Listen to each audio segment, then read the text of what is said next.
हमने कहा हमारे जैसा उपद्री आएगा तो उपद्रव तो होगा ही होगा।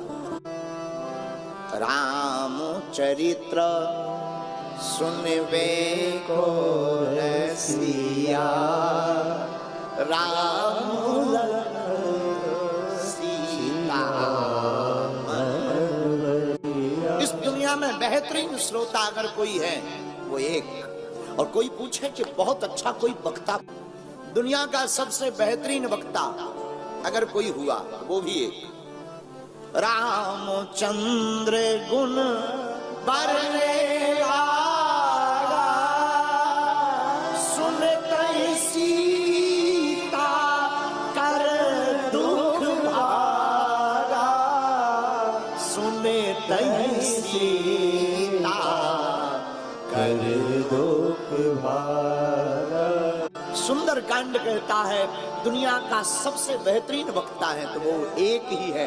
मेरे पागलों, मेरे प्रियजनों, जिनका नाम है बजरंग बली, वो दुश्मनों में मचा देते हैं खलबली, उनके सामने किसी की नहीं चली।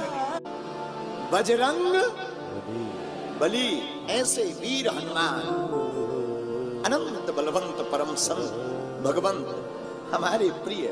देखो मेरे पागलों, याद रखना हनुमान जी की सबको जरूरत है। हनुमान जी का नाम पवन पुत्र है, और पवन का मतलब हवा, जिसका हवा ना मिले पति गयो। जिसको पवन ना मिले बोले क्या हो गया, राम नाम सत्य है। अंजनी पुत्र, गाओ गाओ गाओ। अंजनी पुत्र पवन सुत नामा, श्री राम जय राम जय जय। ऐसे श्री हनुमान जी के चरणों को प्रणाम करते हैं,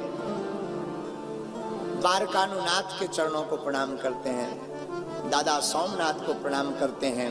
मेरे प्रियजनों, जिस भूमि पर बैठे हैं ये वीरों की भूमि है, संतों की भी भूमि है। यही वो भूमि है जब पाकिस्तान के शरणार्थियों को, कोई पाकिस्तान से आए हुए सिंध के हमारे हिंदू भाइयों को कोई जगह नहीं मिल रही थी, उसी का नाम है गांधी धाम। बताते हुए बड़ी प्रसन्नता है, जहां एक तरफ पातालिया हनुमान है जिनकी कोई थाह नहीं, एक तरफ समुद्र है वो भी अथाह है, उसकी भी तो कोई थाह नहीं।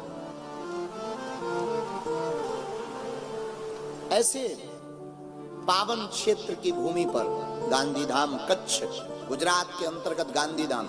और मेरे प्रियजनों, ये वही गांधीधाम है जो कच्छ की आर्थिक राजधानी थी।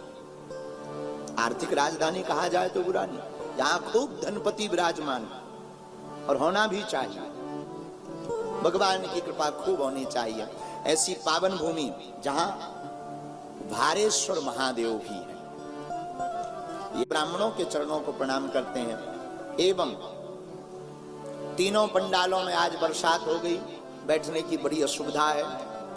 और हमको अभी यजमान जी बता रहे थे, बोले गुरुजी ऐसा आज तक कच्छ में हुआ ही नहीं कि इन दिनों में वर्षा हो जाए। हमने कहा हमारे जैसा उपद्री आएगा तो उपद्रव तो होगा ही होगा। हाँ, हमारे जैसा उपद्री आएगा, उपद्रव तो बारिश भी हुई, पर कह रहे थे थोड़ा थोड़ा बर्फ भी गिरी। हाँ, अद्भुत हो गई साहब, वो भी कच्छ में। कोई नहीं, देखो कथा से मन का मैल धुलता है, जल से तन का मैल भी तो धुलता है। दोनों पवित्र आवश्यक हैं, तन भी पवित्र होना जरूरी है, मन की पवित्रता भी जरूरी। और याद रखो इंद्र, सुनो मेरे प्यारे, तुम जल वर्षा कर लोगों का तन धोओगे तो हम हनुमान जी की कथा की अमृत वर्षा करके मन धोने का काम करें।